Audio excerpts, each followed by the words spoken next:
Hola, hermanos y amigos. Bienvenidos a este programa en español de estudio de la Biblia. Mi nombre es Victoria Balceda y junto con mi esposo Luis pastoreamos el ministerio Glimmer of Light, que significa destello de luz.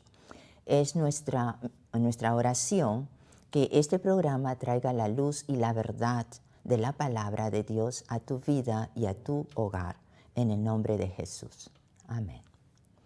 El día de hoy vamos a hablar sobre cómo caminar con Dios. Muchas veces escuchamos, tienes que hacer esto, tienes que hacer lo otro, tienes que pasar horas orando, tienes que pasar horas estudiando la palabra de Dios, tienes que ir a la iglesia, tienes que hacerte miembro de alguna organización o de alguna iglesia o denominación, dar tus diezmos, etcétera, etcétera. Hacer, hacer, hacer. Eso no es cierto. Caminar con Dios, nos dice la palabra, es un solo camino que es guiado por su Santo Espíritu. Si somos guiados por el Espíritu Santo, entonces Él nos va a llevar a donde Él quiere que vayamos, a donde Él quiere que estemos. Pero si nosotros decidimos caminar por nuestro camino, ¿es que nosotros entonces vamos a guiar al Espíritu Santo? Si Él vive en nosotros, a donde vayamos, Él va a estar en nosotros y con nosotros. Pero si hacemos el camino, escogemos el camino que Él no quiere, obviamente no se va a manifestar. No va a tratar al principio, sí, de hacerte entender y convencerte que estás yendo por un camino errado, pero luego se va a mantener callado, se va a mantener quieto, no se va a manifestar en tu vida. Entonces, sigamos lo que la palabra dice, seamos guiados por el Espíritu Santo. Nosotros no somos los que lo vamos a guiar a Él. Amén. Entonces, cuando conocemos las Escrituras, las estudiamos, llegamos a conocer más de Dios y cultivamos su palabra en nosotros, que nos ayuda a madurar en Él, en su entendimiento y en la cercanía, en esa relación con Él. Y esto nos da firmeza día a día en nuestra fe, en nuestro caminar, así como poder en lo que hacemos. La palabra en el libro del profeta Miqueas, veamos qué nos dice Miqueas 6:8 y qué es lo que nos habla Dios a través de este profeta. Miqueas 6:8 nos dice, oh hombre, Él te ha declarado lo que es bueno. ¿Y qué pide Jehová de ti? Solamente hacer justicia y amar misericordia y humillarte ante tu Dios. Otra versión nos explica, pueblo de Dios, ya el Señor les ha dicho qué es lo que Él espera que ustedes hagan. Ya Él les ha enseñado lo que es bueno y espera que ustedes hagan. Lo que el Señor les pide es que practiquen la justicia, que sean misericordiosos y que vivan siguiendo fielmente sus instrucciones. Este profeta nos conecta entonces nuestra fe con nuestras acciones. Es obvio que tú te guías y lo que hagas en tu vida es porque es de esa manera lo crees. Entonces, nuestras acciones definitivamente están conectadas con nuestra fe, con lo que creemos. Y también enfoca nuestra atención a los necesitados con nuestro caminar con Dios. Van de la mano. ¿Qué es lo que pide? ¿Qué es lo que exige? ¿Qué es lo que demanda Dios? No es requisito para salvación, y tengamos esto presente. Es lo que te pide para acercarte, para complacerlo, para que Él se manifieste en tu vida. Es diferente a lo que Él nos pide para salvarnos. Para salvarnos solamente nos pide creer en su Hijo, creer en el sacrificio de la cruz y hacerlo dueño y Señor de nuestra vida. Así entonces, Él sabe de que en ningún momento vamos a completamente ser perfectos en obediencia, porque somos pecadores, caemos en tentaciones y nos desviamos de su camino recto. pero Él derrama su gracia sobre nosotros. Y es por eso que nos dice que por fe nosotros creemos en Él, creemos en el sacrificio de la cruz y Él derrama su gracia salvadora, por la que es su regalo que nos ofrece la salvación. Así, vamos a analizar entonces los 3 puntos que este pasaje nos presenta. Nos presenta 3 puntos que ya lo vimos, que es la justicia, que es la misericordia o la bondad y la humildad. Primero veamos, ¿qué es la justicia? La justicia es algo que hacemos porque nos dice la palabra, Él pide que hagas justicia. Entonces tiene que ver con las cosas que hacemos, cómo actuamos, cómo tratamos a nuestro prójimo, cómo es nuestra actitud en la comunidad, en la familia primero, en la comunidad, en toda la sociedad. ¿Cómo funciona la justicia? Es cuestión de rectitud, integridad. La justicia bíblica nos explica que es una aplicación imparcial de la ley de Dios en la sociedad. Un mundo en el que todas las personas tengan las mismas oportunidades. ¿Eso se ve hoy en día? Definitivamente que no.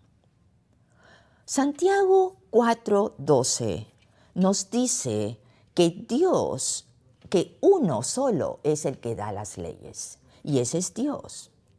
Uno es el dador de la ley, nos dice, que puede salvar y destruir. ¿Quién eres tú que juzgas a otro?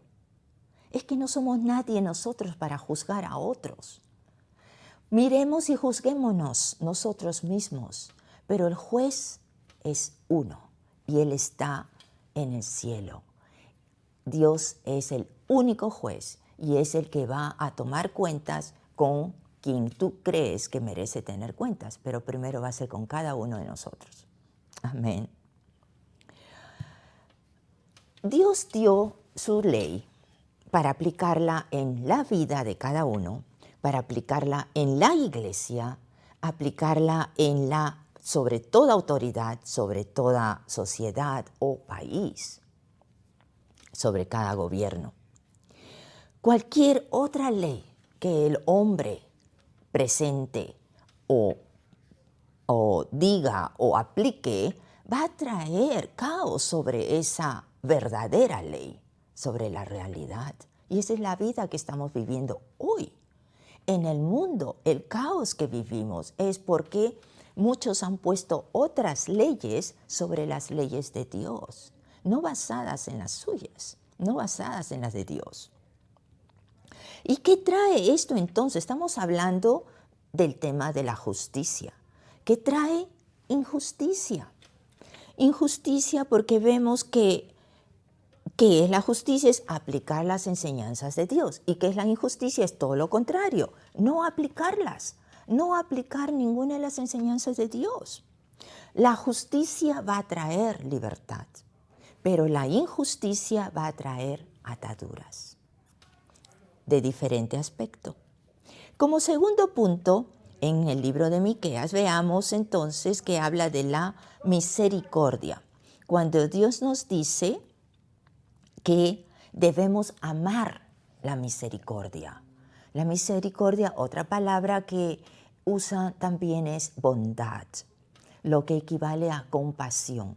Cuando Jesús estuvo aquí en la tierra y hacía las sanaciones, hacía los milagros, presentaba su palabra, Él era movido por compasión, nos dice la palabra, los evangelios.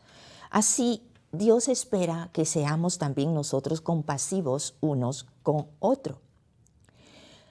En Zacarías 7, del 9 al 10, nos habla, así ha dicho el Señor de los ejércitos, juicio verdadero juzgad, y misericordia y compasión practicad. Repito, juicio verdadero juzgad, y misericordia y compasión practicad, que quiere decir que lo hagamos y lo apliquemos a cada uno, con cada uno de nuestros hermanos.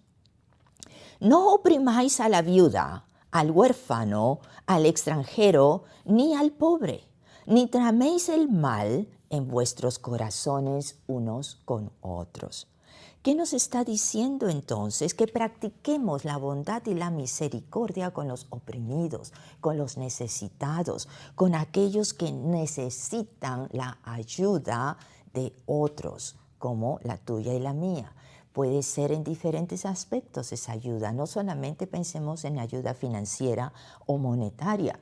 Ayuda también se apoya a través de nuestras oraciones, a través de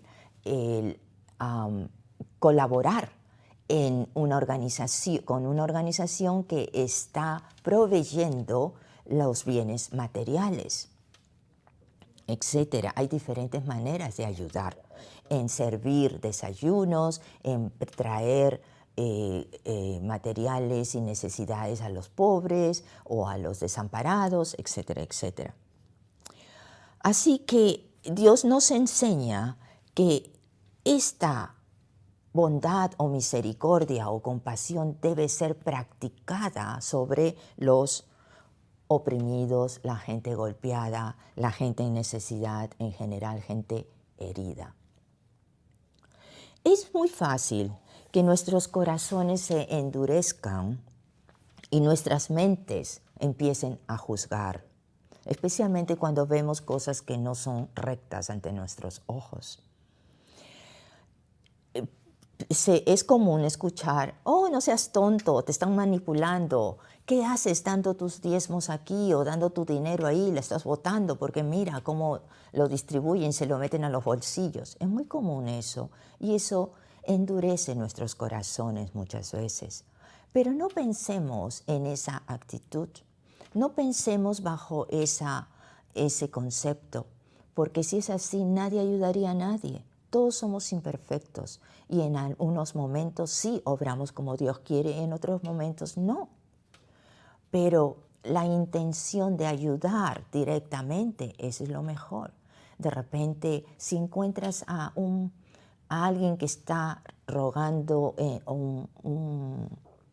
alguien que está pidiendo dinero en la calle, en vez de darle dinero, ¿qué tal si lo llevas a comprarle una hamburguesa o un sándwich o un almuerzo o un desayuno? Lo que le puedas ofrecer. No interesa la cantidad de dinero que gastas.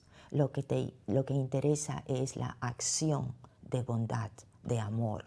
Porque eso es lo que quiere Dios, que demostremos su amor que ha puesto en nuestros corazones y lo volquemos a nuestro prójimo.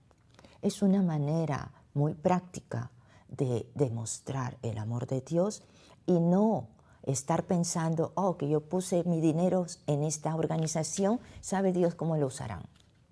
Mejor tú mismo anda por las calles y distribuye tu dinero de esa manera.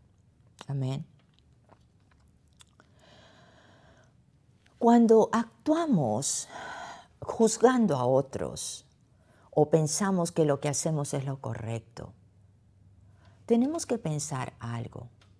¿Cómo nos mira Dios y qué nos ofrece Dios? Y ya nos ha ofrecido desde la cruz también.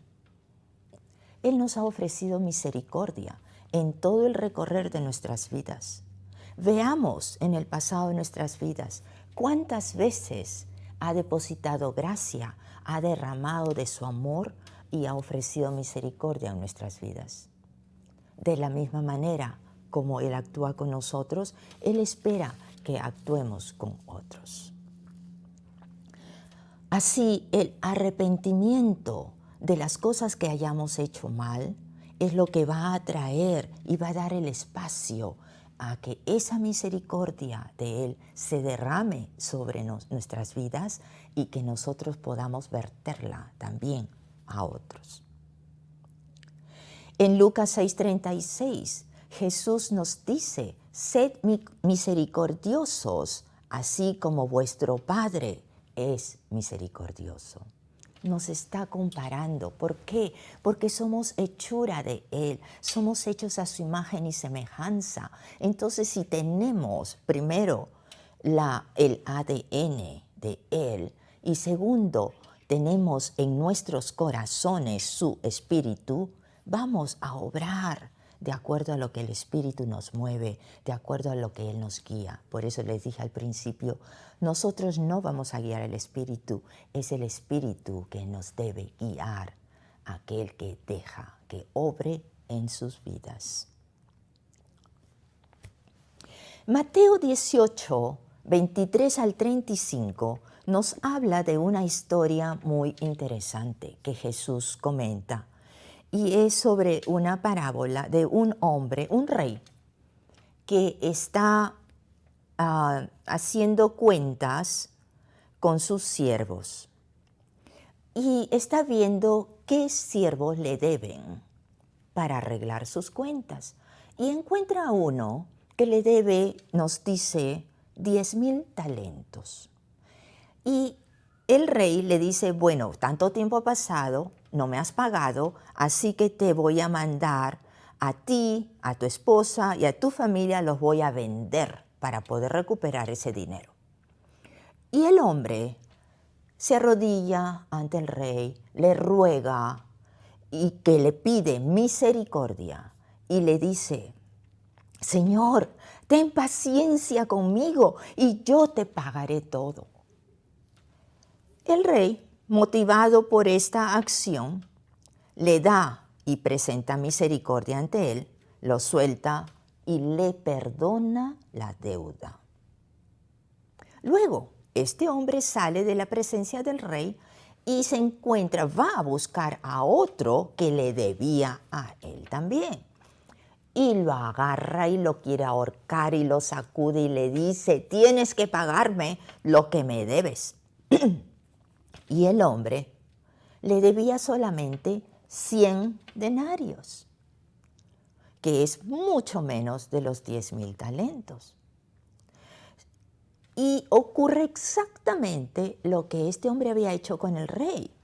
El otro amigo se arrodilla ante este hombre y le dice, Señor, ten misericordia de mí, ten paciencia, que yo te voy a pagar todo lo que te debo.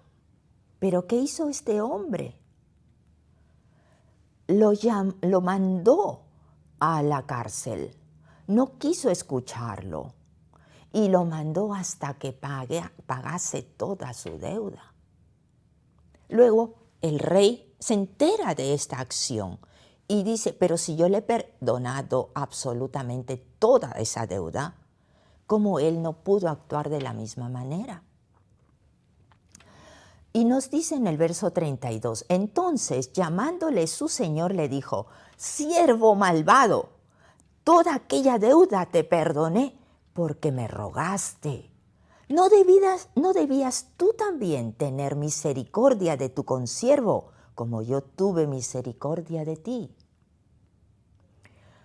El Señor, enojado, le entregó a los verdugos hasta que pagase todo lo que debía. Esta historia, Jesús nos está mostrando la misericordia de Dios Padre hacia nosotros, que nos perdona toda deuda, todo pecado, toda ofensa, toda ignorancia, por amor a nosotros. Y lo demuestra en la cruz, porque es a través de la cruz que viene el perdón hacia nosotros, solo a través de Jesucristo. Y espera que cada uno de nosotros también obremos de la misma manera. No que hagamos lo que querramos, porque ya me aprovecho del momento o aprovecho que ya no tengo que pagar al otro y entonces ahora voy a ahorcar a estos otros. Él espera que actuemos con la misma misericordia que Él derrama sobre cada uno de sus hijos. Amén. El tercer punto es la humildad. ¿Qué es la humildad? Y nos dice el libro de Miqueas, debemos humillarnos ante Dios. Debemos caminar humildemente con Él. Dios quiere compartir su presencia con cada uno de sus hijos. ¿Y cómo lo va a hacer? Cuanto más humilde eres, más se va a mostrar Él. Como nos dice, yo tengo que menguar para que Él aumente de sí en mí. Cuando conversas con Dios, ¿cuánto tiempo le ofreces en oración? ¿1 minuto? ¿Y sales corriendo? ¿O realmente le ofreces un tiempo de tu día? No quiere decir que te vas a pasar horas. Puedes hacerlo en el camino al trabajo, mientras te alistas, mientras te cambias, mientras tomas desayuno, con el pensamiento o con tu voz. Puedes hablarle, invitarlo a tu día, que se manifieste en ese día que viene adelante, que se glorifique en Él. Son cosas y detalles que tenemos que tener presentes porque son cosas que a Dios le gusta. Entonces el ser humilde quiere decir que te vas a alejar de la arrogancia, vas a dejar el egocentrismo porque tienes que pensar que el mundo no gira alrededor tuyo. Es Dios que quiere que el mundo gire alrededor de Él, alrededor de su palabra, de lo que nos instruye, nos enseña, de la manera como nos ama. Si nos sometemos a la autoridad de Dios, y entonces vamos a ser pequeños ante nuestros propios ojos, es cuando le vamos a dar la gloria a Dios. Gálatas 6:3 nos dice, si alguno se cree que es algo, no siendo nada, se engaña a sí mismo. No te engañes, hermano, hermana. No somos nada ante los ojos de Dios, pero si queremos ser sus siervos, Él ha de trabajar a través de tu vida y mi vida. Como nos dice Jesús, busca primero el reino de Dios y su justicia. Y eso es lo que debemos hacer. Buscar su presencia, buscar su reino que está en nosotros, en nuestros corazones, para que se manifieste su justicia. Entonces tenemos que el Evangelio, que ya hemos hablado varias veces lo que es el Evangelio, la crucifixión, la sepultura y la resurrección de Jesucristo, las buenas nuevas de esa esperanza que tenemos vida en el futuro, el Evangelio presenta la misericordia de Dios ante nosotros. Así, entonces, vamos a poder caminar complaciendo a Dios con nuestra fe, porque nos dice que sin fe nadie ha de complacer a Dios. Y buscando de Él es como Él se va a manifestar. Gracias, hermanos, por la atención en este día. Espero de que esta palabra haya sido de bendición para sus vidas y hasta la próxima.